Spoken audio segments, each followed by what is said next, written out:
I am also rolling. Okay, I'm rolling. I'm rolling. It's the moaning. The moaning is what's getting me. Truman Capote, are you rolling? I'm rolling. I'm rolling, darling. I've been rolling.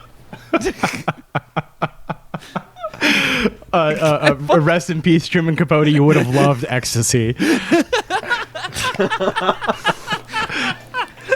Baby, I'm back, and I love me some MDMA. me and my friend Kate just can't get enough of it. That's Winslet. I don't know if you know her. I love that MDMA, murder, death, and men's assholes. Hello, hello, hello, dolls and dollettes, and welcome back to the one and only film podcast that is legally disallowed to be within 50 yards of the red carpet. This is SWIMFANS. We're here. This is your Oscar season for the year. We have 10 Best Picture nominees, and as always, we have divided up the Best Picture coverage into two 5 and 5 episodes for you. As always, I am your map to the stars, your host who's currently having his skin replaced with diamonds. I'm Josh McKenzie. And let me be the first to welcome my arm candy for the evening, Craig Neeson. In real Truman Capote fashion, which filmmaker do you have vicious gossip about this year? First of all, for the listeners, I ride by myself, and I will be leaving with whoever I want. So, there are 5 directors we're going to be discussing tonight, and I have a little announcement for you. One of them is a murderer. Can you guess? Let's get some guesses. Will you tell us? Guillermo del Toro. Oh, that would make sense. Yeah. I was gonna say Chloe Zhao. Truman, is this libel? No, because I can prove it. I got the corpse, and you know who she is? Who is she? Mary Shelley. Well, you heard it here first. Truman Capote himself. And to my other side here, famous actress Bette Davis once was asked if she had any advice for young people coming up in Hollywood, to which she answered, take Fountain. Fountain Avenue is a road in LA that you can cut a lot of the stoplights on Santa Monica or Sunset or something. So if you want to get fast in Hollywood to make an audition, take Fountain. Jennifer Hawking, looking lovely as always. If you had any Bette Davis style advice for young up and coming filmmakers, what would it be? If you say you're dying of terminal cancer, you can just get everyone to work for you for free. Absolutely. Mm-hmm. I think that's true. This week on the show, yes, we are talking about the first 5 Best Picture nominees. And so that is BUGONIA, directed by Yorgos Lanthimos. We have F1, directed by Joseph Kosinski. We have Frankenstein, directed by accused murderer Guillermo del Toro. We have HAMNET, directed by Chloe Zhao. And we have MARTY SUPREME, directed by Josh Safdie. Just do it.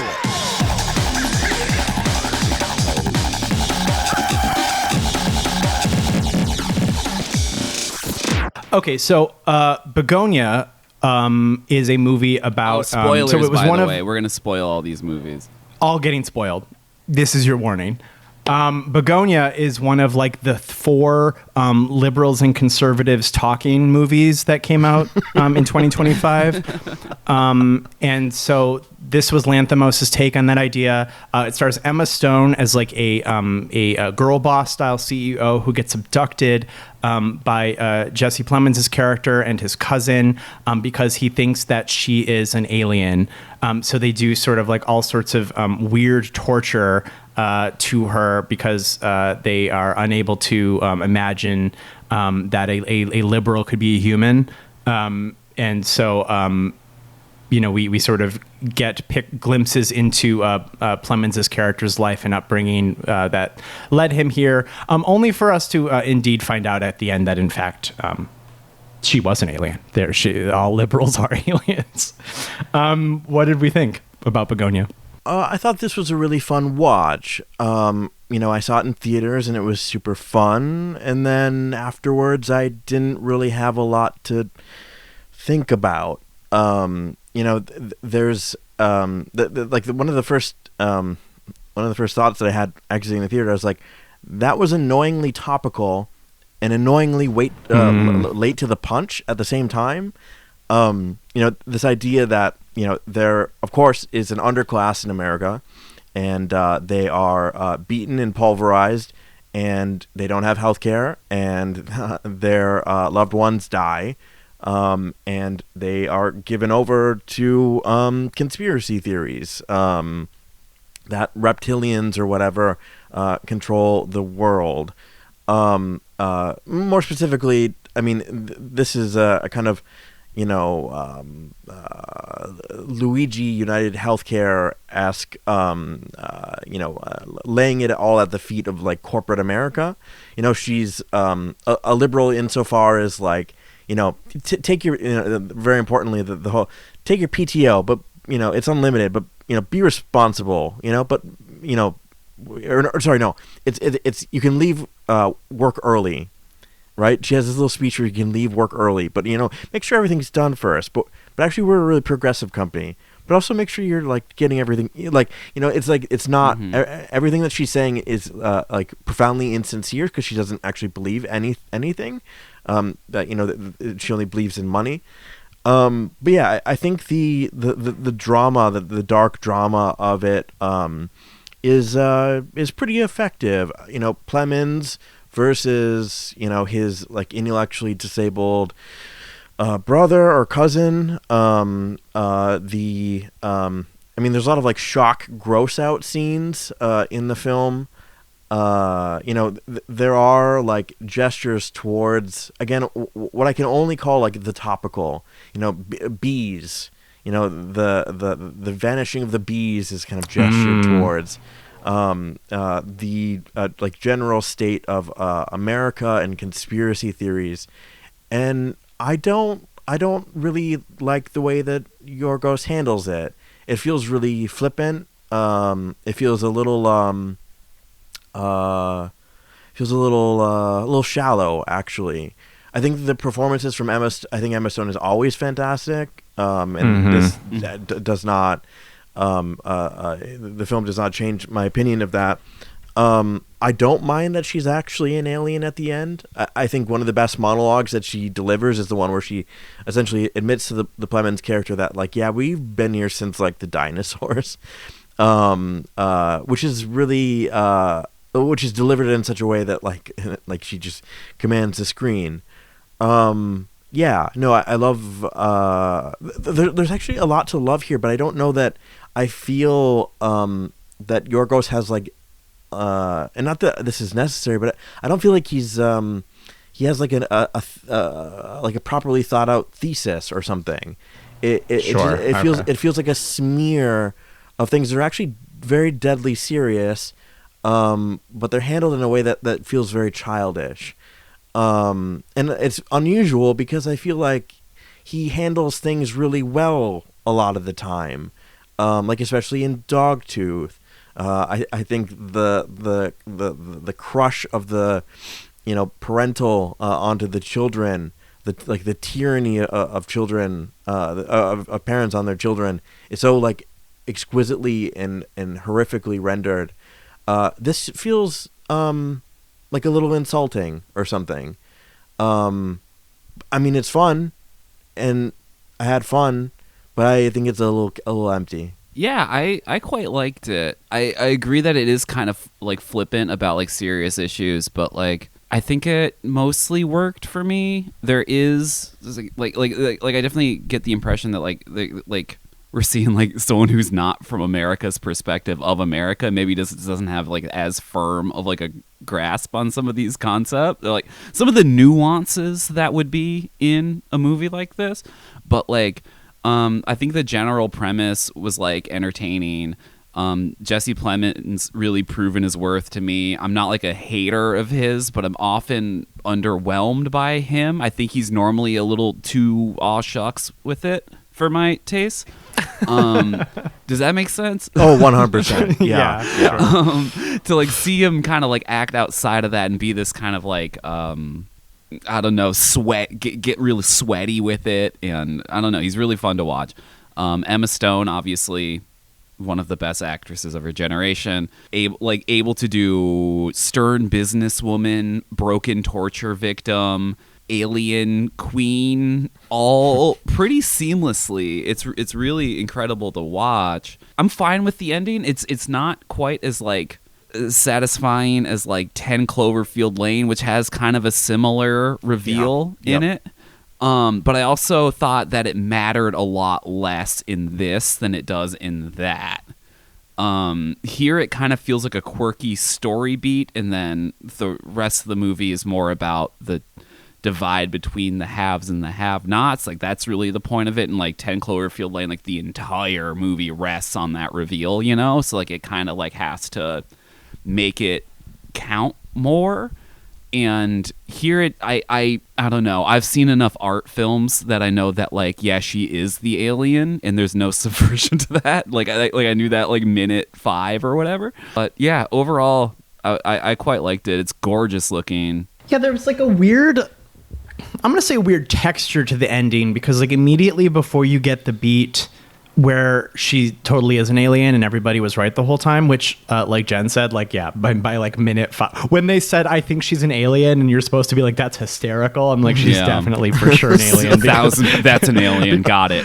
You know, like it was like it's like what's that movie, Jacob's Ladder? It's like, oh, okay, yeah, got it immediately, let's see the rest. You know. right, because like when the okay, compared to something like Anatomy of a Fall, where like the is it true is or is it false, like is like hanging kind of like in perfect balance. Is she an alien or is she a CEO is so outrageous that like you're like, okay, well, she's got to be an alien or else there's no movie. Yeah. Like she has to be an alien.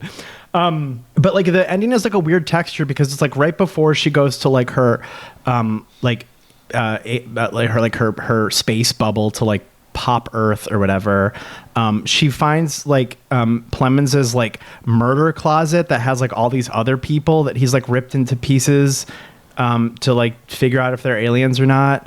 And I feel like the 1-2 punch of those beats is weird, because like it's like by far the most violent scene in the movie is like going to the closet that's full of like just like fucking body parts just hanging around, like he's got like multiple corpses back there, and then so you know you because like the whole movie you do feel for Plemons. I felt for Plemons, like he's had a very difficult life. He like America has like broken him, and now he thinks that this lady who's definitely an alien is an alien. So like you do sort of have some sympathy, and then they cut you to the murder closet. And then you're like, okay, well, like, I guess we have to kill him now. It's like a weird sequence of events that I think, but I believe the same sort of thing happens in like the Korean film that this is based on. So like, I think that just sort of is the nature of the beast, but it was like a weird texture to the ending. Like it felt like it like got softened, like both events like become less powerful because they're next to each other or something to me. But like, not to bury the lead, I like of the 5 movies we're talking about, I at least liked all of them. Like I didn't love them all, but I didn't dislike any of them either. So yeah, I really liked Begonia. This was like a week 1 watch for me, just, you know, because I see Yorgos, I see bald Emma Stone, I'm in the theater. That's all it takes. I didn't see Eddington, so I haven't seen the complete roster of liberals and conservatives talking movies this year. I appreciated the flippancy. What I liked about Yorgos's take on the matter was that he was willing to get like a little silly with it. He was willing to go like, this is really not that far from like your average like Q belief, frankly. So like when he goes to like reptilians or quasi reptilians, I thought it was amusing. Like it was like a caricature, but in like a way that I thought was kind of accurate. And then likewise, you know, it was also a fun caricature, I thought, of like the liberal establishment, like when Emma Stone is trying not to like fire everybody for like going home at 5 p.m. When she's like I can no longer tell you to keep fucking working, you fucking insect. Yeah. So I'll just like imply it. I thought he was pretty even-handed with like making fun of like this makes it sound like I'm like, oh, he did both sides, but like he made fun of everybody, I thought, equally, because the American body politic is fucking insane. Like it's like it's not okay. And I thought he captured that. I thought that Plemons and Stone were crazy. I thought the actor who played Plemons' cousin was really good. I really liked the whole journey. This didn't crack like my top 3 Yorgos movies for sure. I think this is probably middle of the pack in terms of like Yorgos movies that I've seen. Like I liked it more than The Lobster, but like as far as like recent Yorgos movies, I thought Kinds of Kindness was worked a lot better for me.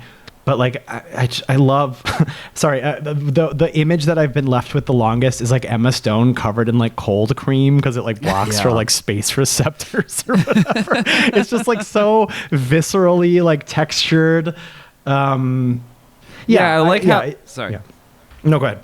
Oh, I like how all that stuff kind of comes back. Like, no, we couldn't make contact. He cut your hair. Like, all of the conspiracy theories were true. Like I clearly knew where it was going. Honestly, you see like a 3D render of the spaceship at one point early in the movie, and it's like, okay, that's gonna show up later. Like, there's no way. I understand cinematic language. I know what a close up means. We're gonna see that fucking ship later. There is still delight in the like. We tried, but he cut your hair. He knew everything. Like there is good in there. Yeah, I think the comedy like overall works. Again, whether or not it's in my mind mean spirited is different. Even the ones where he's being like a little transgressive, right? When Stavros Halkias shows up and is like, yeah, so I'm like sorry for sexually. Well, he implies this. I'm sorry for like sexually abusing you as a child. And then Stavi gets his head blown off, or smashed in rather with a fucking shovel. It's the cousin that gets the head blown off. So when he's doing his typical, I hate that I'm being a little dismissive. When he does this kind of like punk, like in your face, Yorgos stuff, the kind of transgressive, oh my god, he's a mad lad sort of shit. Yeah, the thing about like the way the film wraps up, and again, like maybe this is hewing too close to the original film, is like the incredibly stylized. And I agree that this film is gorgeous. I think it shoots this kind of like close proximity rural house like really beautifully. And again, it works magic with just Emma Stone and a bunch of lotion. Like it's doing a lot with like very little. And Plemons looks, there's something about the texture of the film, the texture of this old house, the kind of like just general set design, makeup. I think it's all impeccable. However, again, like I just come back to how like casually misanthropic the ending is. It's like she escapes out of her closet portal, and then she has to pop the bubble and just kill the whole experiment. We're not worth saving anymore. And we get this like, again, incredibly style. Like we see people on like an Italian beach, and they're all there's big bright colors and everyone's dead. The people at a sporting event and everyone's dead. They're just like collapsed where they stood. I don't know. There's something about a lot of directors like Lars von Trier and so on get accused of like really casual, really like destructive and corrosive misanthropy. And I think honestly like von Trier's like kind of innocent of it. I think Yorgos is a little guilty of it here. I feel like he wields his like the cruelty and the brutality of like his characters like actions against each other like really well. I wonder if maybe it was too caught up in in the form of the thing that it was remaking, which I don't even know if I like that for Yorgos, right? I don't like that idea of remaking something. Right. That feels like inappropriate for him in a way. But yeah, no, I think it, like, everything is true. Like, I think it's gorgeous, well acted performance. The only thing that I find friction with, again, is just like the handling.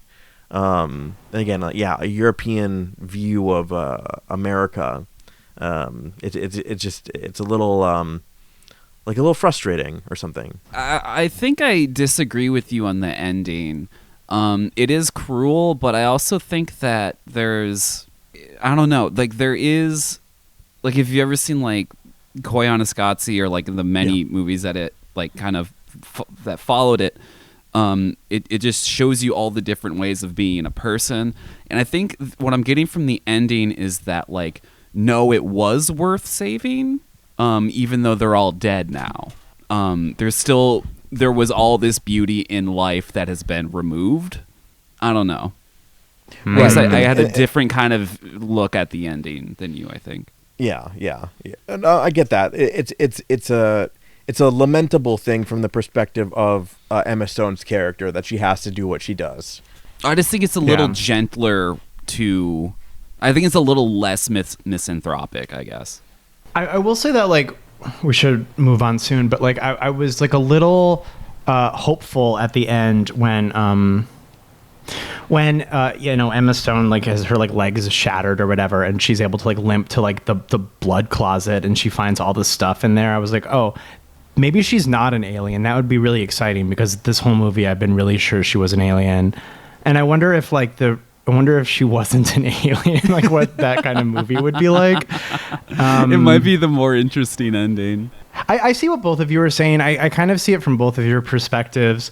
It's just, there was something to the ending where it just kind of felt like such a foregone conclusion, that like by the time she just like destroyed all humans, I like was emotionally checked out, because they spent the whole movie telling you how much of an alien she wasn't, so that like it was hard to like clue back in that she killed even though the ending is like 5 minutes of like pans of dead people. I think I just didn't feel it anymore because like it was like, all right, she's gonna, I don't know, she's an alien. She might destroy all humans. That's what aliens do. I don't know.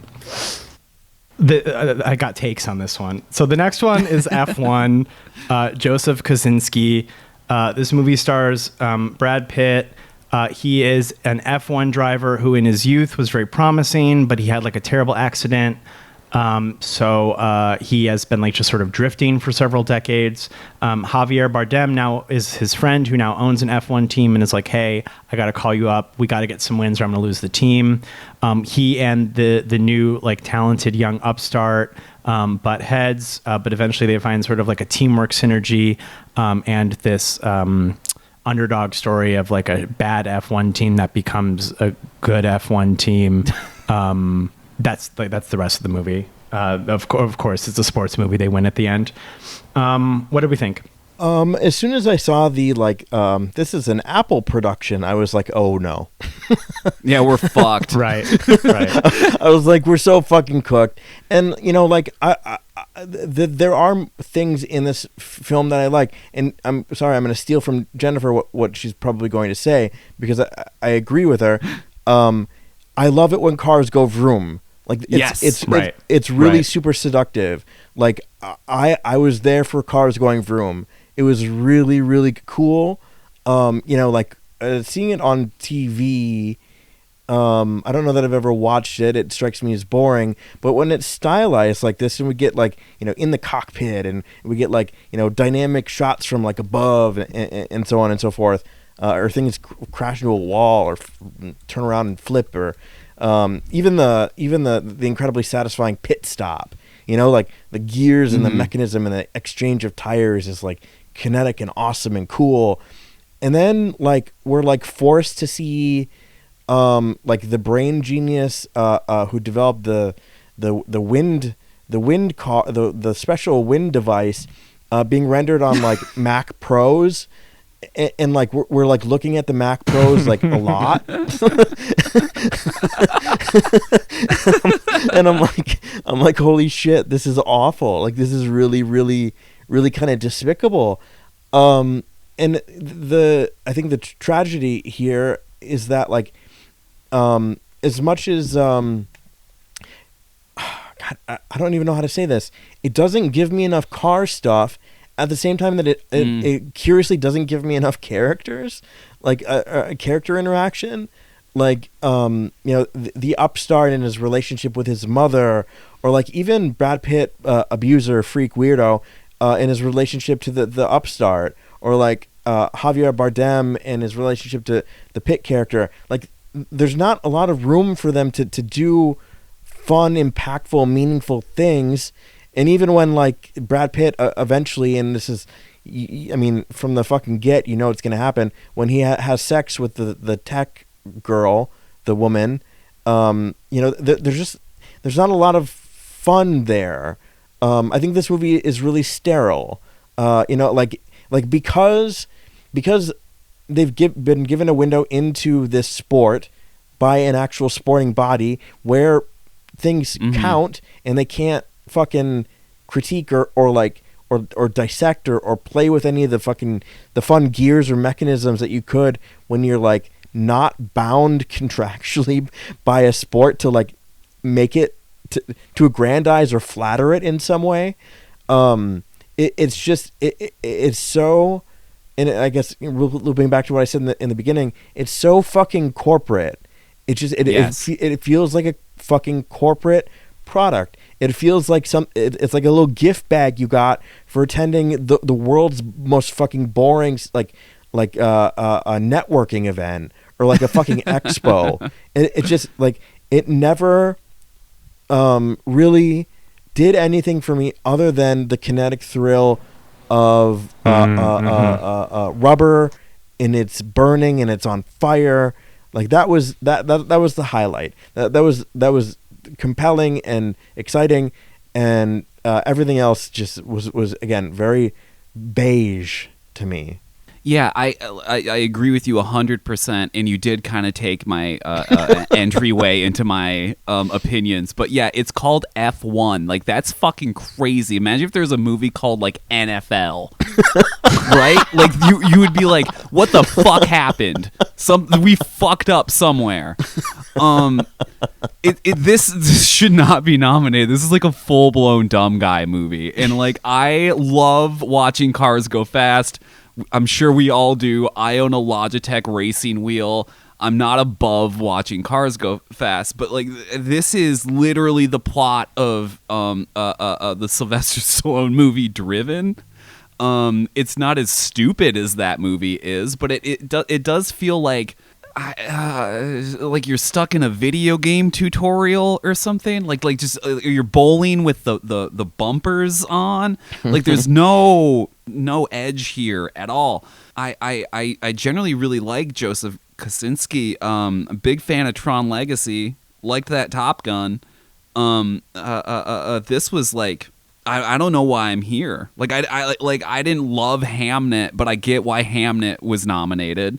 I'm not sure why F1 was, beyond the technical execution of attaching cameras to race cars. If you've ever seen the documentary Senna about Ayrton Senna, there are these amazing mounted camera shots while he's driving, and like, he's just like tearing through Monaco, and like, he's like just like shaking around and like executing all these things perfect. It looks like fucking madness. It looks like he's driving through hell. Like, the video signal's like cutting out, like the camera like is not stabilized in any way. It's fucking crazy. And it's clear that the people who made this movie also saw that and were like, okay, here's how we're gonna shoot it. And then all of their interest went into that. Like it felt like everything, every other aspect of this movie, other than the technical execution of how do we mount cameras onto fast things, completely sidelined. Everything felt cookie cutter, felt stock.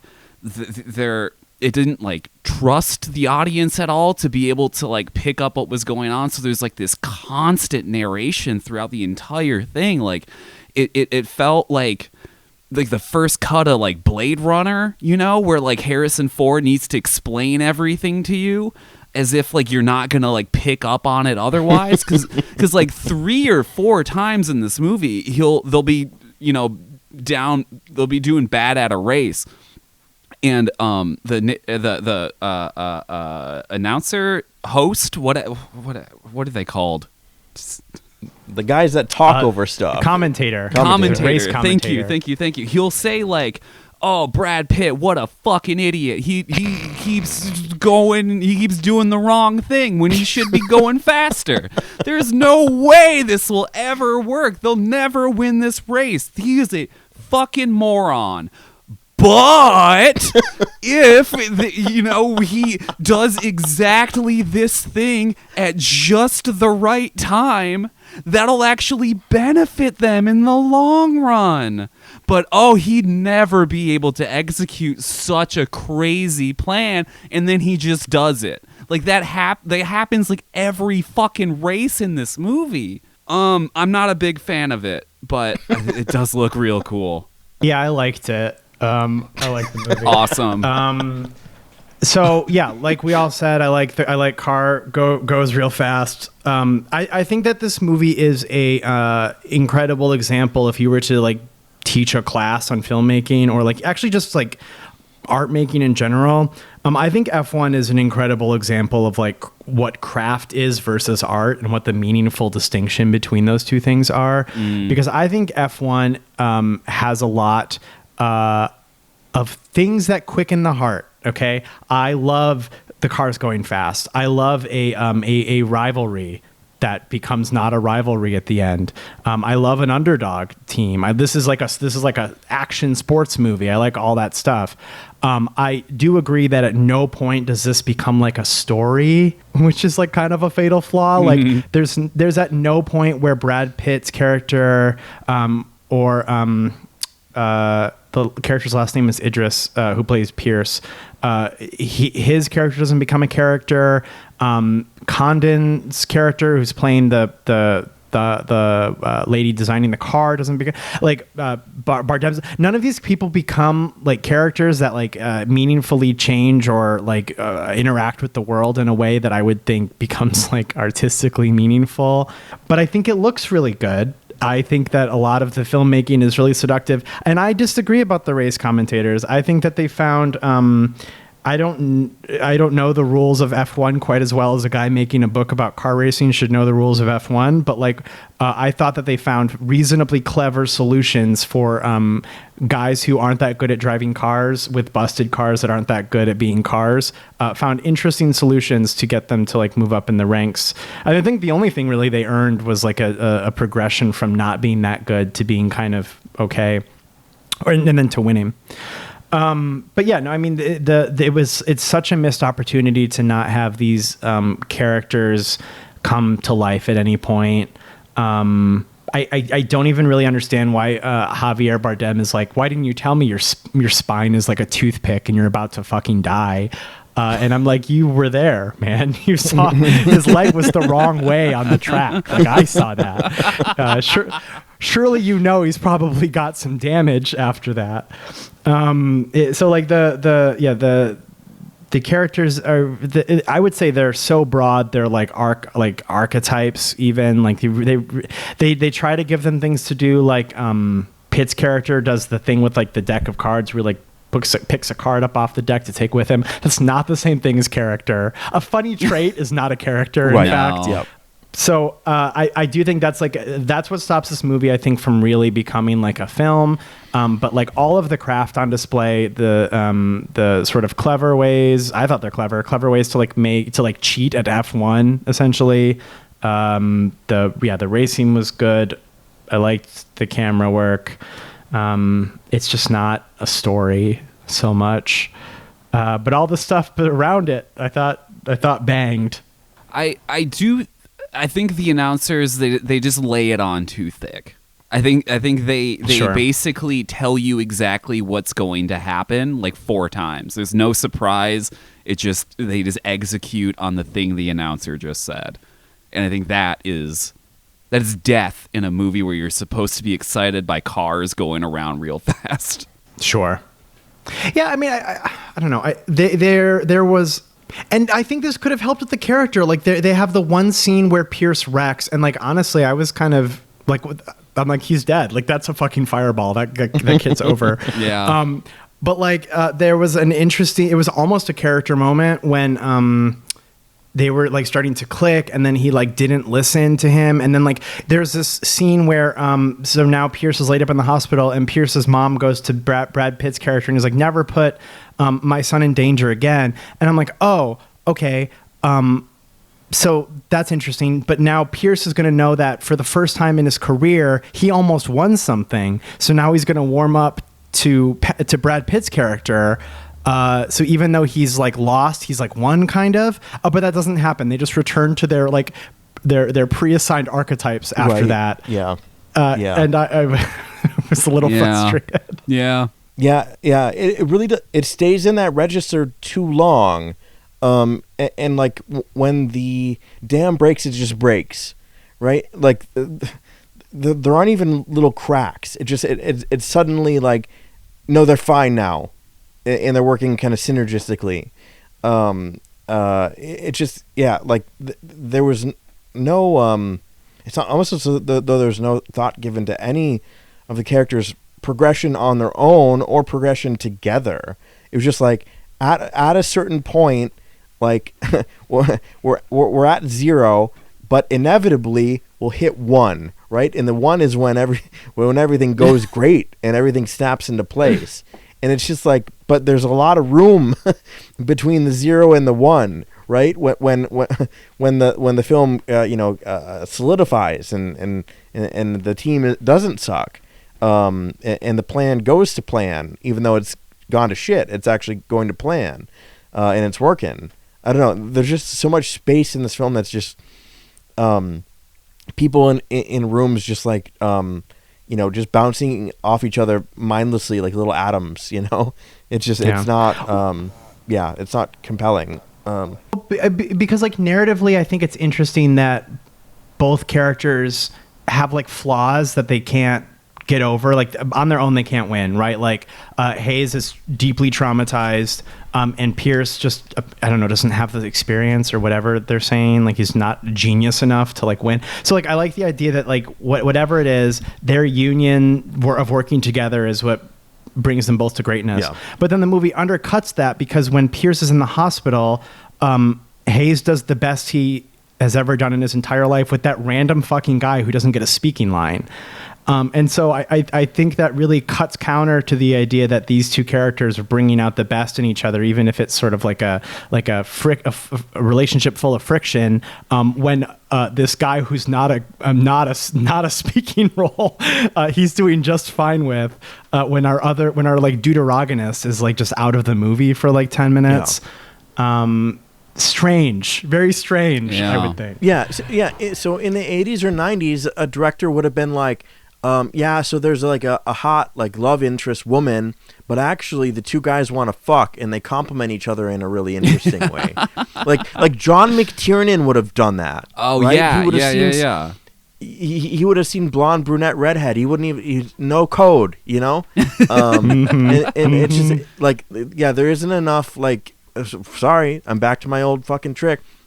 There isn't enough libidinal interest in this, like the. Well, I think there's actually a lot in the cars. They're just not in the characters. Correct. Yeah. I really think it brings the whole movie down because like all of the craft I think is well done. Like I went into this expecting nothing, right? Because I also saw an Apple production and I'm like, why is this a best picture? But I do think that so much of the filmmaking is seductive, and it did fill me with a glee simply at watching the cars go fast and having my favorite like tropes they come back out to play, and it's just completely ruined because they didn't like make people in the movie. They just had ideas that, yeah, like Craig said, just sort of are like bumbling into each other. Yeah, like a movie like this is like like you have like a stock framework you can like work off of, and like they are doing that. This is the plot of the movie Driven. But it's about like what you can hang on to that framework, and it just seems like there's no interest outside of the cars. Like it seems like there's no attempt to, I don't know, just give them something interesting to make these characters come to life as they go through this like pretty straightforward story about a down on their luck sports team making it happen, you know? Yeah, I really worry that people... I worry that they don't expect that people will care that characters will only enhance the cars. Like, if you care about the people in the cars, it's going to make the cars a billion times better. If have you seen Speed Racer? If you care about the feelings in the cars get better. It's math. The cars actually go faster if you care about the people inside of them. It's true. Yeah, but I thought this was going to be garbage. I thought it was okay. That was my... It's fine. I didn't hate it. Like, it's a pretty, like, by design, a pretty frictionless experience. Yeah. Yep. Speaking of frictionless, the next film on the docket, this is Guillermo del Toro's Frankenstein adaptation. It is more or less Frankenstein. I think it's like 80% Frankenstein by volume. So if you know the story, Oscar Isaac is a guy, and he makes a guy played by Jacob Elordi. And this guy is spurned by the world because he is horrible. And the few people he meets that are kind to him eventually leave him. And at the end, he is seeking revenge against his maker, but he chooses instead to find a peace with his creator. That's Del Toro's Frankenstein. What do we think? So I re-upped my Netflix subscription to watch this and Stranger Things, and if that isn't my personal "I created a monster" story, I don't know what is. This kind of broke my heart a little bit. As much as I joke about Guillermo del Toro, I do love and respect the man and his craft and the films that he's made. There's something really unfortunate happening here, and I wonder how much of it is Netflix's fault. Guillermo has been talking about this film, about his Frankenstein, how powerful and important Frankenstein is to him as a human being and as an artist. And I've been hearing that since, again, 15 years old, since like fucking Pan's Labyrinth. You know, he this Frankenstein. Finally, he gets to make his fucking Frankenstein movie, and I don't know. I'm sorry. I think it's really, really not so good. I think the design of Frankenstein is pretty cool. I think the physicality of Frankenstein is great. He's long and thin and yaoi and all of the things. Mia Goth looks beautiful, and she has elegant dresses, and she's styled so perfectly. Oscar Isaac, I don't know what the fuck he's doing. I really, truly, I think this is probably the worst performance I've ever seen from Oscar Isaac. I think it's really confused. I think it's really... They just gave him nothing to do. They gave him nothing to do other than like wail in agony, but I'm not really sure why, because everything seems kind of okay. He has to like do he does a murder kind of like accidentally or whatever, and makes an unkillable thing that's gonna haunt him forever, which fucking cry about it. We've all been there. We've all been like, get over it, baby. We all have to pay our taxes. Tuesday. It's fine. Yeah, it's called adulting. I feel like there's just so little here that was inventive like I'm seeing Guillermo's little touches, right? Frankenstein's mansion and the tubes of the glowing ether and like initial cadaver that like Frankenstein brings in front of the board, in that operating theater, and like makes like half of a human being come alive. Like the practical effects and so on and so forth. And I'm not going to harp on the fucking CGI dogs. Everyone knows that the CGI dogs are bad. But like, there isn't a lot here. It feels like really, really empty and really formless. And like, it's weird because everything that Guillermo does feels really deliberate. It feels like really deliberate, really, really controlled, and meaningful. Like, I feel like there's, not a shot wasted in even the Hellboy movies that isn't pregnant with some kind of like, interest in color or symbolism or, advancing the plot, or acting on or acting on some kind of other esoteric intent that Guillermo had that might not register, but it is, from my perspective, infinitely. He's the only person that I really care about talking about his own work. I think it's really, really fascinating when he talks about why he did XYZ thing, and like, I'm fucking not understanding what he's doing here. It's like Frankenstein with some Guillermo flavor, and I'm sorry, I really don't care for it at all. Yeah, I think this is just okay. I saw this in theaters. There was a limited run screening at the Chinese theater, actually. And I think the movie is so dazzling up front. Like, I do think the production design is crazy. I think Elordi's makeup looks amazing. Yeah, they styled Mia Goth, especially in like the first half of the movie. Even just the fucking scene where they put Mia Goth in that awesome coffin, that alone gives it a star. It's just so fucking cool. So I think the movie is so dazzling that you can almost forget that. I just think it doesn't really. It doesn't like push it really, because like, okay, I think every Frankenstein is kind of about this, but I think that Del Toro's Frankenstein is extremely about this, where like by the end of the movie, it is just a creature yelling at the being who created him. More than I think I usually think about Frankenstein, I think about like just demanding answers from God for why things are the way that they are, right? Like, you just want to know from your maker why it's like this.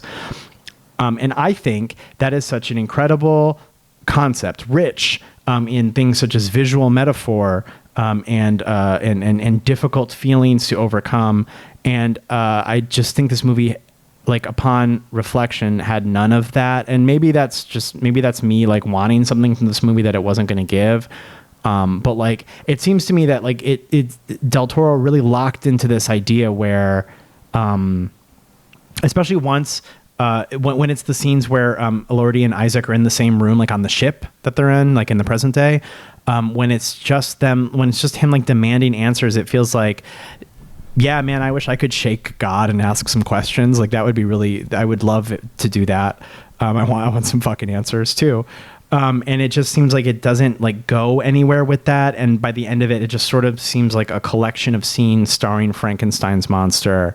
Yeah. And I guess that's kind of it, which is a shame because, yeah, I also am a huge Del Toro fan. I've seen him make very emotionally poignant movies. And I think none of those feelings really came through. And I guess I have the same question as Craig. Like, I don't know if Netflix was like, I need more sizzle, baby. You got to make that shit spark. And then they're just like, all this shit about his feelings, I don't care. You throw it in the fucking trash. I want to see Mia Goth in another dress. And I'm like, me too. But I also want Frankenstein's monster to have more feelings.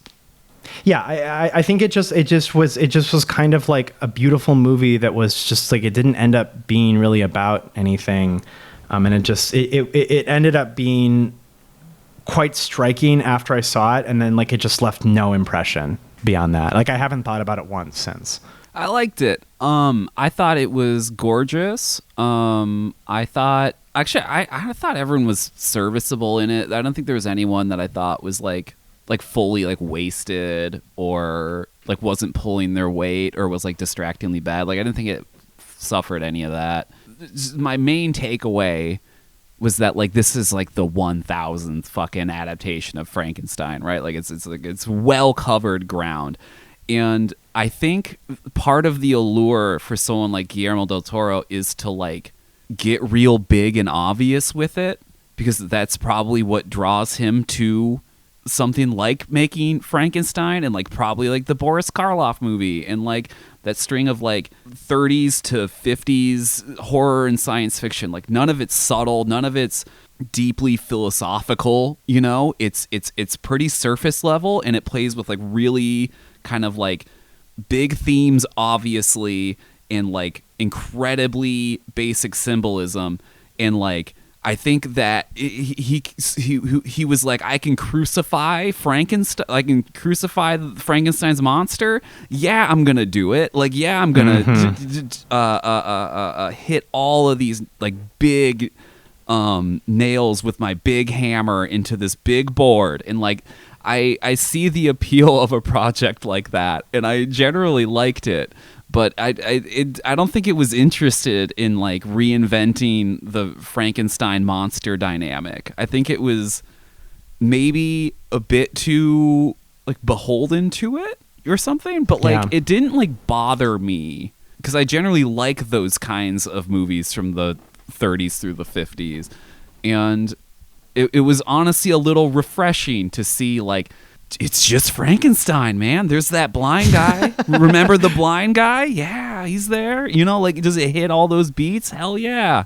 I'm fine with that. And it looked really fucking good. Like, I really loved how it was lit, and like I loved those fucking Mia Goth dresses, dude. Holy shit. The fabric in this movie? Yeah. Peak fabric for sure. Yeah. Not a single miss on the fabric here. Yeah, I don't know. Yeah, I guess like if this was a director who I didn't know, I think I wouldn't have minded.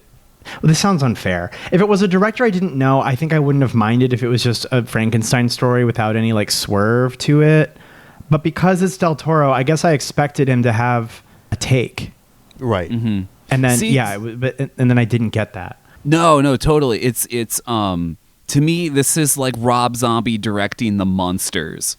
Right? It's like you think it's gonna, you hear Rob Zombie's directing The Munsters, that's gonna be, what is it, they're gonna like smoke crack or something? And then like, no, it's actually just a pretty straightforward adaptation of The Munsters, and it's just not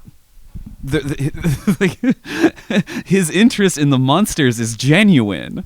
He's not there to subvert it. He's there to like create some kind of weird alter to it, and I like that here. Yeah, that's fair enough. Yeah, I do think, for sure, that the fact that it's Guillermo colors the experience for me a lot. I just how like simple and effective and dynamic Shape of Water is compared to this, it leaves me wanting. I think he's such a fucking geek, right? And that's what I love about him, is that he's just so genuine about his passions and the things that he fucking loves. And yeah, I guess he made an alter to the thing he loves. And I don't know, that it feels, and this is crazy to say about a guy that's like basically, high on his own supply all the fucking time. But it's maybe in that case it's like a little indulgent, a little flat for everyone else. I don't know. It doesn't hit me as special. Yeah. That's fair. Next on the docket, we have HAMNET by Chloe Zhao. HAMNET is like a fictionalized biopic of William Shakespeare and Anne Hathaway. They meet, they have children, and the youngest or no, I'm sorry, one of the younger children, the eponymous Hamnet, dies of the bubonic plague. And Shakespeare, who is in London doing Shakespeare stuff, expresses his grief to Jessie Buckley's Anne Hathaway by creating Hamlet, the play that and his expression of grief for the loss of his son goes on to form the basis for Hamlet. What do we think of Hamnet?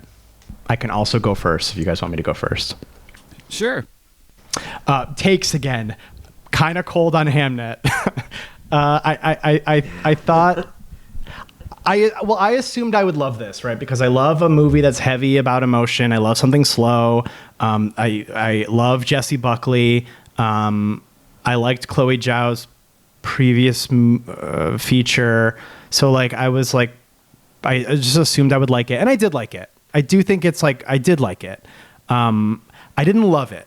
And I thought that I would love it. It's just kind of what it says on the tin, I guess. Like you see people's lives in the 1500s, and then the kid dies, and then Shakespeare makes a play, and that's it, I guess. Like I did think that the ending. Okay, so the ending is obviously it's at the Globe Theater, and Jessie Buckley's character, who has been in insane grief over the loss of her son, is able to see a whole giant room of people now in grief because they're witnessing the events of Hamlet. So like, I think that was great. I love this idea that the power of fiction can like bring this feeling, can assist the crushing weight of this feeling by sharing it with others, right? I think that's a great poetic statement about the power of art. And then that's kind of the only thing I think I loved, I guess. Like the rest of it, like it was well acted. It looked great. It just kind of happened for me. Yeah, I think I had a similar kind of takeaway. I had a hard time kind of getting into it. Everyone's good in it. I like that lady in her weird hole in the forest. That's cool. You know, like there's interesting texture to some of it. The scenes of the plague are pretty harrowing. That was enjoyable. Yeah, it's the same. It just kind of didn't really get much out of me. Yeah, I mean, this movie hit me really hard when the children are dying of the plague. And essentially, Hamlet takes into himself his siblings' illness, and then successfully dies. I was like really, really emotionally affected by it. I thought it was really, really beautiful. And then the rest of the film felt a little fucking corny. I really don't like it when a female character is given nothing but grief as a fucking as their whole shit. She's just like wailing for a really long time, and at a certain point I was like, I'm not super like comfortable with this. I think she doesn't. The actress does an okay job of communicating the suffering and the kind of the sequence where she absolutely cannot stop talking while everyone else is enjoying the play, and realizing like what's happening. I think fucking hell, when Shakespeare does recites himself, fucking terrible. God. I was literally recoiling in my fucking seat during that sequence where he's at like the fucking London docks or whatever, and he's doing to be or not to be. To be or not to be, yeah. Yeah. And Jesus Christ, man. I could not believe it. Jennifer's Letterboxd review is perfect. Incidentally, if you want to go find that.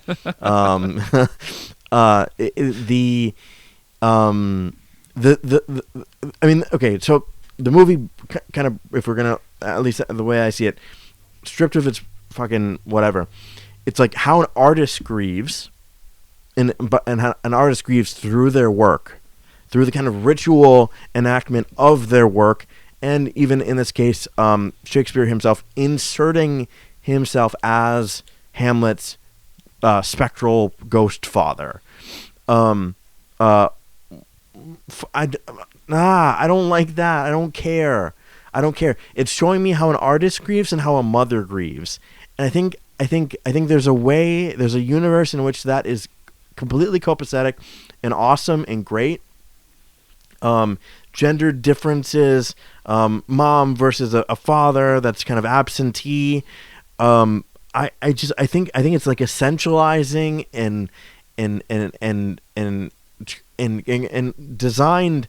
Once I felt my emotion, once I kind of like, once the movie kind of like hooked me, and I cried a couple tears, I felt a little like bait and switched or something. Like, oh yeah, this is a movie that's designed to like make you cry, and that's like, I feel like the log line is that it's like designed to make you feel a big well of emotion, and I felt like kind of cheated in a carnival-esque way that I paid my ticket. Okay, well, I want to talk about that because that's like the biggest like discourse I saw about Hamnet, is that everyone's like, "Oh, the movie tricked me into being sad," and I'm like, "You watched the movie, and the movie did its job." Like, so I don't see this. I mean, this isn't the first time I've seen this. Like, you see this sometimes when like a movie is people have like an emotional reaction to it, and that's sort of like the main takeaway from the film, is that like, oh, this movie tricked me into feeling an emotion. And like, I'm not saying you're saying this, Craig, but like I saw this criticism a lot where people are like, oh, this movie was dishonest, or it was like sneaky or something. And I'm like, I want to express to you, the listener, that like, you can't get tricked. It's not the movie's a sentimentality of the film either. Yeah. The film either works and you feel something, or it doesn't work and you don't feel something. It's like a binary. There's no like, I don't know. I don't think there's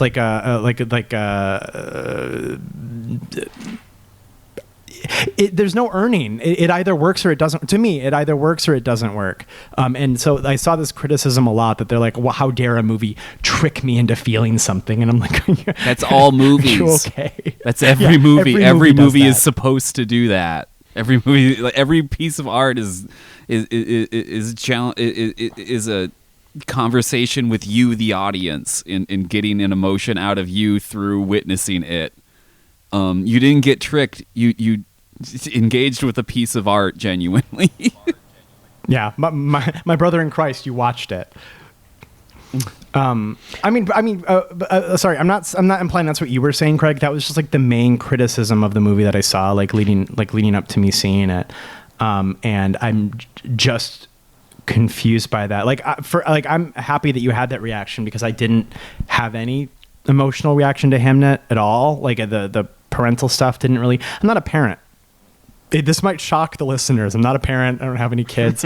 I mean, like, definitely it was striking. I thought the imagery was striking. I liked the sort of like the magic of love there, that Hamnet was able to like take the plague away from his sister. I thought that was like nice, and I thought it was effective. But like, yeah, it didn't make me feel anything. And by the same token, I don't feel like I lost anything by not feeling something. It just for me, it didn't click. Movies can't trick you. I don't know. That's my soapbox. Craig wasn't saying that. I'm just getting on my soapbox about like how emotions in movies work. Yeah, I mean, my thing was realizing that, but this is all you're doing. It is like you're creating a really effective lattice work in that beginning by introducing these two characters to each other. They have children. The children are they're not on screen a lot, but when they are, it's fairly endearing. Like they pretend to be, or they don't pretend to be. They put on the play of Macbeth. The beginning of Macbeth. They're the three weird sisters, and it's fucking great. Mm-hmm. I was fucking clapping like a seal. I love Macbeth more than anything. And I cared about these kids, and then like but as the movie drew to a close, I'm like, oh, but that's it. That's all you have for me is the grief. And in that way, it felt one note and shallow. Like, because that's like that's where the movie hit its high, and it's like that, and it's just slowly, like, from there it just went down to the point where I wasn't feeling anything. I wasn't feeling moved by the fact that she was understanding the play to be kind of like a vessel for grief at the end. I found it very tedious. It's effectively created, but it feels, it's very one note, and I didn't appreciate that. Because I think again there was the stuff in the building of something that could have been very special. But then he recites himself to himself. Definitely the nadir of the film. Yeah, I also actually hated the Macbeth scene. I'm like, this is too cute. Like, you can't really? just quote your... Yeah, well, I mean, like, at any point when they're, like, referencing, like, the hits, I'm like, don't do this to me. Yeah. We didn't get the music biopic, but we got this.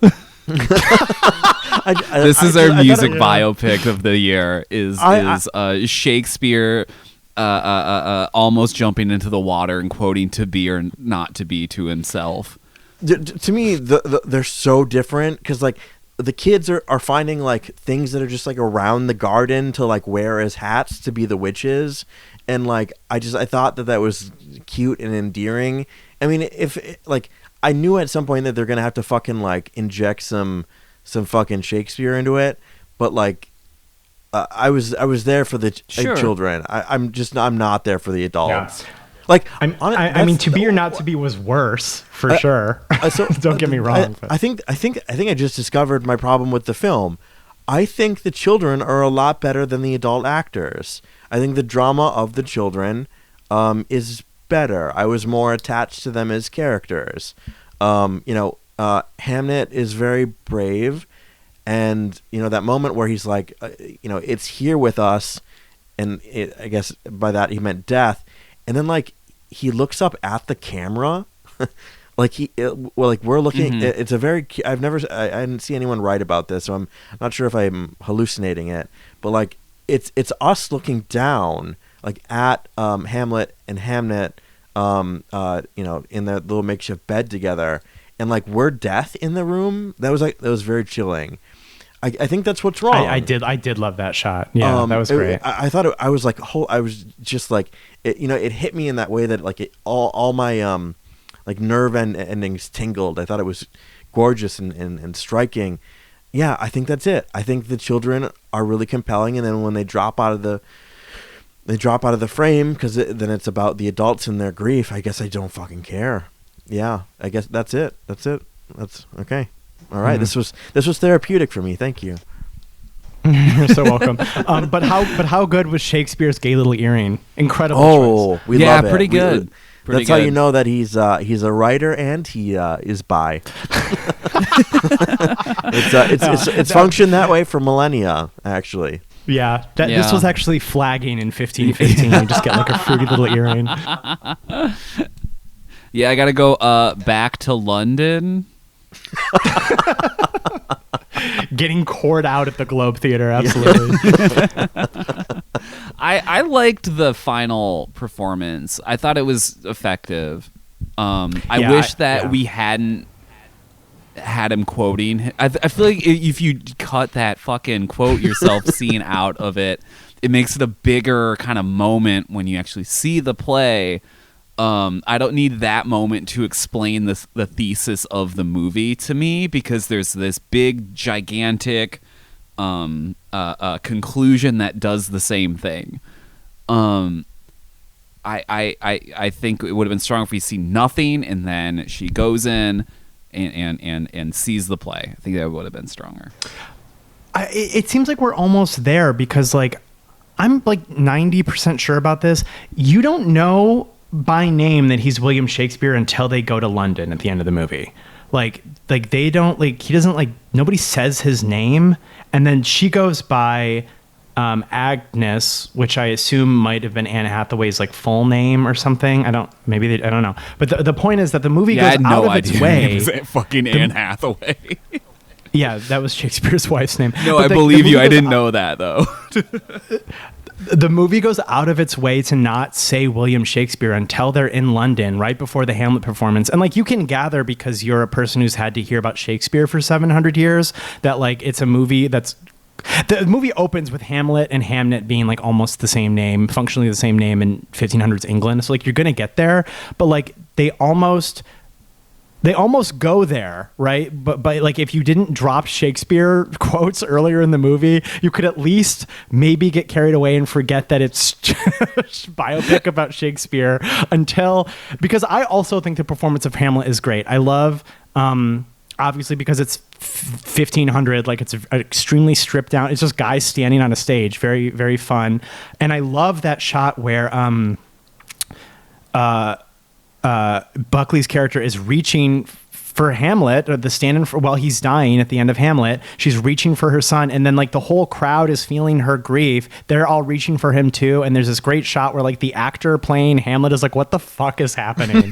Why is and I think, and honestly, that was like that like sizzled for me. I thought that was amazing. Yeah. I thought that was like rubber hitting road, the power of like art to communicate unspeakable emotion to other people, but that's like two scenes. Yeah, I also loved that. Yeah. What if there was this what if the twist at the end was that he was William Shakespeare? Yeah, it's like, and there was like no indication.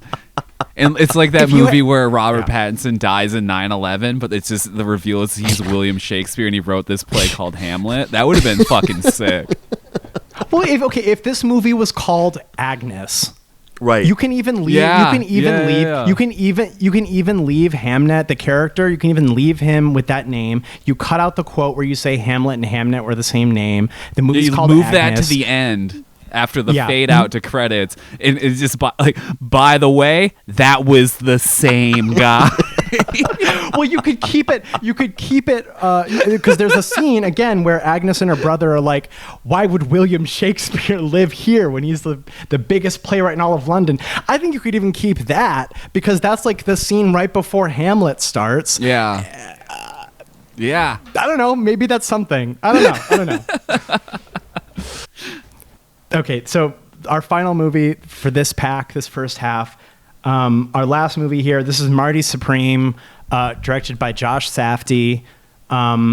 This movie stars Timothée Chalamet. He is playing a guy named Marty Mauser, and Marty is like a dirtbag who has a talent for ping pong. But in order to sort of like fulfill his sort of like ego-driven motives to like continue to play ping pong even though he doesn't have any money and no support system, he gets into increasingly awful schemes and scrapes in order to continue to play ping pong. And then the woman who was in the new Hellraiser movie is his girlfriend and future love. Oh shit. Yeah, that's where she's from. She cooked in the Hellraiser movie. She was amazing. Yeah. I pointed at the screen. I'm like, Matt, that's the girl from the new Hellraiser movie.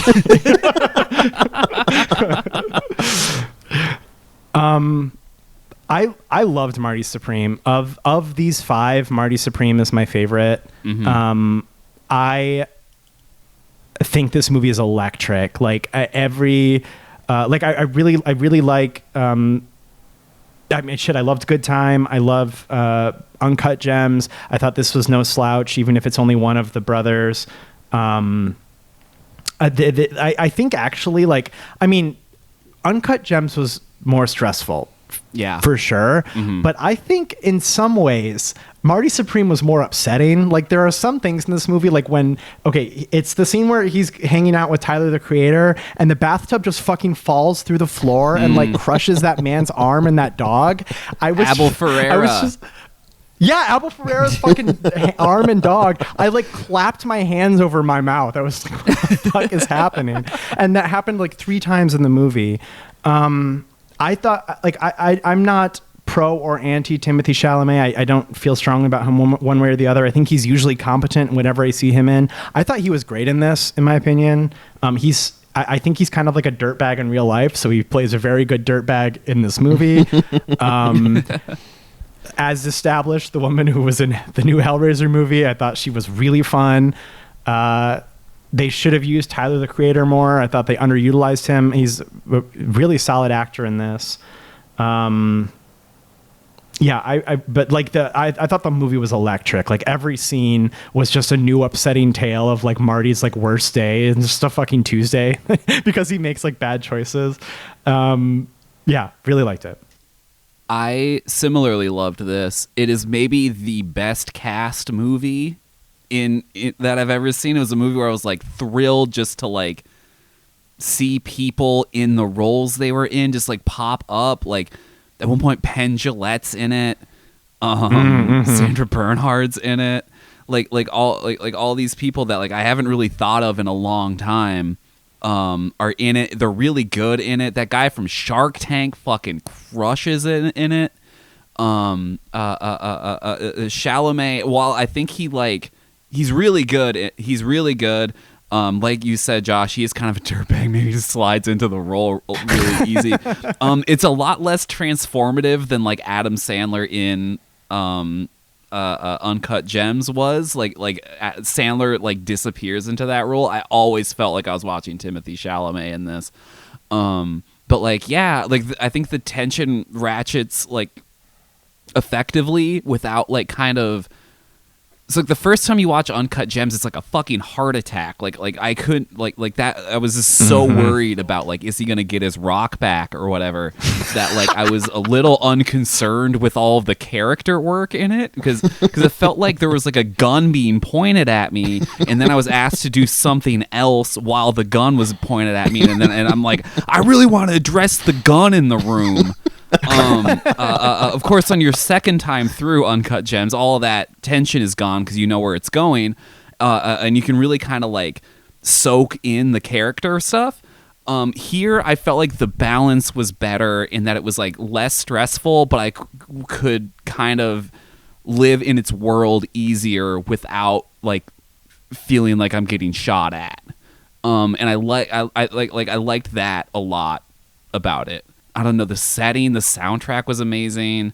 I liked the needle drops in it. I thought they were like really, really effectively well used, and like in like a really like kind of like non-gimmicky way too. I love that it's about like ping pong. Like it's just such like such a minor thing to turn into like such a big deal. Yeah, there's so much just great texture, great performances. It looks amazing. It builds in such a satisfying way to like a pretty good ending. Yeah, I'm a really big fan of Marty Supreme. Yeah, I thought this kicked ass. It's so great to hear this because, you know, Good Time and Uncut Gems made me so fucking stressed. You know, the brutality of experiencing those films for the first time was awful. It was truly like hideous. You know, I felt drained emotionally on the conclusion of both. And I think, you know, and this is something that like I think a younger me would be like, you know, this is like the mark of a lesser movie. I think the movie maintains their iteration, like what I see as an iteration on a general theme or something, or a general structure of like a fucking, you know, dislikable but somehow likable motherfucker moving through America and trying to get money and ruining everything. This like continual delirious up-tempo comedy of errors, but also like in a curious way, this movie didn't make me feel like shit. And I think that's like really, I you know, there's a way in which I could see that as a knock, and there's a way in which I could see it as a positive, and I'm inclined more towards the positive, that this was just a funner movie. Yeah, again, everything that's been said, the casting, fantastic. I was so fucking impressed by Tyler, the Creator. I was like, oh, again, when I see these people build up top, like Abel Ferreira is build up top. It's so good. And I'm like, I was like, what, man? Yeah, the credits are wild. Like, what? Yeah. What? Yeah. And I think that's part of their, like, why I guess this is just one of them, but part of this mode of really strategically deploying, this kind of like range of like pop culture and, well, I guess Abel Ferreira is kind of like a deeper cut. I don't think Gen Z is going to be like, there's Abel Ferreira. He directed but like, Miss 45. Kids can't stop talking about New Rose Hotel. I saw that guy fuck in 9 Lives of a Wet Pussy. It's just, they have a way of deploying like assets or something, characters. Again, the needle drops here. It's doing the thing where, of course, I say this a lot, where the synergy of like image to sound works really well, but they're actually needle drops that on paper they really shouldn't, but they do. I've read a lot of Letterboxd reviews that are like, I think the needle drops fucking sucked. I think they should not work, but they work. And that's crazy. That's a crazy kind of alchemy. It's like you're like not changing lead into gold. You're like by some weird transitive property creating some other like valuable rare metal. It's just turning cringe into slay. He finds, I don't know if it's him. I'm sure he works with other people, but like they found something else in those songs to pull from, or pull it in a direction that like you don't really associate with those songs. Like they found something else buried in them. 100%. They operate on a register that I think is. I'm trying to talk about it, but it's really, I think it's one of these things that's a little ineffable. But yet they've found a way to deploy the songs in a way that like defies a kind of a convention. They work. But I can't really explain to you why they work. They just fucking do. There's a mastery of the form here. Again, in deploying these things, and just in the writing. I think it's a movie that never loses your interest. I think there should be a little more ping pong. I love if SwimFans loves anything, it's an activity movie. Seriously. And ping pong is a fucking good one. But yeah, just this constant escalation, the constant scumbaggery, the improbable situations that this fucking little dirtbag finds himself in. And like the beginning of the sperm entering the egg, and then crazy Timothy, shit. Yeah, and then Timothy and then the egg becoming a ping pong ball. Which again, when I'm explaining this, it feels overwrought. It feels stupid and overdetermined and silly that that the egg fertilized becomes a ping pong ball. But it fucking works. And the ending I think is really critical, where in Good Time you have what's his name falling to his fucking death, which is like tension and then release into oblivion. Like there's a generosity, I think, to the audience here, where it's interested in stressing you out, but not like really fucking punching you in the gut. That is not a selling out, but rather a kind of like it. To me, it speaks of a. They've iterated on this structure, on this way of making. I guess this would be like the third time I'm saying they, but you know what I mean. And I think that they've reached a really fascinating and deft way of making that again does all the effective things that they've proven that they can do, but kind of putting it in a package that is altogether like less abrasive. And do you think you find it like less upsetting because it objectively ends sweeter, I think, than Uncut Gems or Good Time? Yeah. And I think also the period piece-ness of it gives you some distance as well.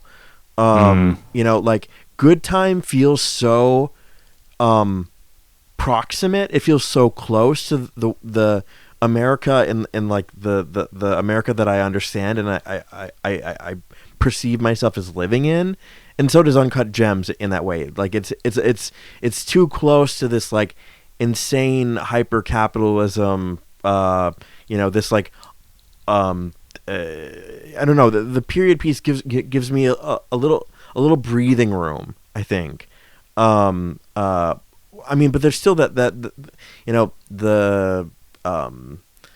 like all the attendant things about America are still here. The wealth disparities, the crossing of people that you ought not cross, the entropy of finding yourself in a situation that is I use that word stochastic when discussing Good Time when we covered it. Which is really, and I hate that. I don't really like the word. I don't really know what it means because it's often used in discussion to violence, right? Stochastic violence is what we call like when a school shooting happens. But like, it's like super random where the Pattinson character finds himself at any given point. Like he's in a young girl's grandmother's apartment and he's kissing her, and then he's like fucking inside of a carnival-esque like haunted, it's it's awful. It's awesome. It's awful, but it's compelling and it's seductive. But this is giving me, it's giving me an America that's distant and fanciful, but without like pulling its punches either. I think there's a lot of really complicated like dynamics here, especially when like the one that really caught me and I couldn't stop like churning over in my brain is when Timothée Chalamet wins the real match against Endo at the end, and all the Japanese people in the audience are just fucking crushed. So not only are they occupied, there's literal American occupying military force in the room with them, but they've also just lost a folk hero, and like. There's this crazy like like in this way like sorry I'm talking too much, but in the way that like this pen fucking baron, this ink baron has kind of condemned the Chalamet character. This will not make you happy. If you win, it will not make you happy. It will do nothing for you. Describes himself as a fucking vampire. And then, which I think is a really fucking great exchange. But like, I guess all that to say is like, there's this like insane dynamic ripple effect in the way in which all of their protagonists, as they kind of tear through people and money and the world, the way that the waves ripple here, I think it is really. I felt it. I felt it in a way that I think was just as brutal, but like a little. I don't know. There's something about it that's. I don't know. It's less adversarial. I don't know. It's less. It's less abrasive. It's less cruel, but it's still very cruel, and it's still very abrasive. But I think it's a matter of ratios. I think it's a matter of balancing measured ingredients, and I think they've kind of cracked the code here. And if they want to continue to iterate on this theme, I won't be mad, but I think they've done it. Benny Safdie did that movie with The Rock, right? Like the one about was it like wrestling or boxing or something? Iron Fist? Yeah. No, that's a Marvel character. Smashing Machine. Smashing Machine. Iron Fist is a Marvel character. Yep. I heard that wasn't very good. I haven't seen it, but I wonder if they have more power when they're together. Maybe they should resume being a duo. I think they hate each other at the moment. Huh. Oh, that's too bad. My understanding is that they had a pretty big career falling out. Damn. They done Wachowski'd. Yeah. Are Lana and Lily not? I mean, I know they're not. I know they're working separately, but did they have a falling out too? I believe they did, but man, all siblings get back together. Yeah. All sibling filmmakers get back together. Coens, you need each other. That's true. Did you guys see Honey Don't? No, but I saw Drive Away Dolls. Oh, I didn't see that. You're probably fine. I would say this. I would say the same about Honey Don't. You two need each other. Like, okay, I didn't hate Honey Don't, and I think a lot of people were okay because it's doing this is not a, never mind. We're an hour and 30 minutes. I'm not gonna talk about a completely unrelated movie. I really liked Marty Supreme. Yeah, Marty Supreme, real good, real tense. I see the vision here. I think it's articulated incredibly clearly. Their theme of like people trying to get away with everything they can before they get caught. I think it's a uniquely American portrait. I think if you there's probably been at some point in your life where you felt like you were doing this, and I think it captures that stress, that anxiety of like, this is my shot. I need to take my shot. I need to just fucking, no matter what, I'm getting through this. No matter who gets it, no matter who or what gets in my way. And I think it's done extremely well here. And that's done well. And like the setting's done well. Everything in it's done well. Hellraiser girl is crushing it. Please put her in more movies. Put her in everything. She's also just so beautiful. I just like looking at her. But not only is she beautiful, her face is so expressive too. Yep. Mm-hmm. And I like the reveal that she's kind of like she put like the bruise on her eye or whatever. Yeah. Yeah. So she's also too. kind of like a weird little goblin with it. Yeah. Yep. Yeah. They're made for each other in that way. Yeah. Yeah. It's kind of sweet in a perverse way. Yeah. And that's the best kind of sweetness. The sweet that's a little sour. Yeah. Yeah, match your freak. Yeah. If just for I don't know, for fun for the listeners, if I had to rank these, I would say Marty Supreme, Begonia. This is gonna get me in trouble. Marty Supreme, Begonia, F1, Hamnet, Frankenstein. I think. Marty Supreme, Begonia, Hamnet, Frankenstein, F1. I would go Marty Supreme, Begonia, Frankenstein, F1, Hamnet. Interesting. Okay, we got some variation this year. I like this. This is good. Well, because I feel like last year we had like the same top three, maybe like in different places, but yeah. Yes. Well, thank you so much for listening. This has been the coverage of the first half of the Oscar Best Picture nominees for this year. So next week we will be talking about the next five, which I don't have in front of me, but it's One Battle After Another, Sentimental Value, Secret Agent, Sinners, and Train Dreams. So we will be back here, same SwimFans time, same SwimFans place, for the back half of that list. You can find the show wherever you get your podcasts. So that is Apple Podcasts, Spotify, YouTube, wherever you're listening. Please rate, please review, please subscribe, please do all that stuff for us. Thank you so much. And the show is also available on Patreon, patreon.com/swimfans.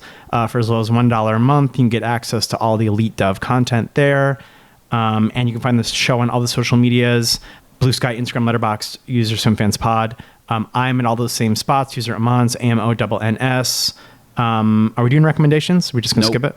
One sentence, if you can do it in one sentence. No, Jen. You can follow me on Blue Sky, Diatron5.swimfanspod.com. I'm on Letterboxd Diatron. Go see Nirvana, the band, the show, the movie. Craig. You can find me at Craig Neeson on Instagram and letterboxd.com. Do not watch the Stephen King adaptation Long Walk. Done. I have to hear more about that in the future. Okay, bye-bye. Bye.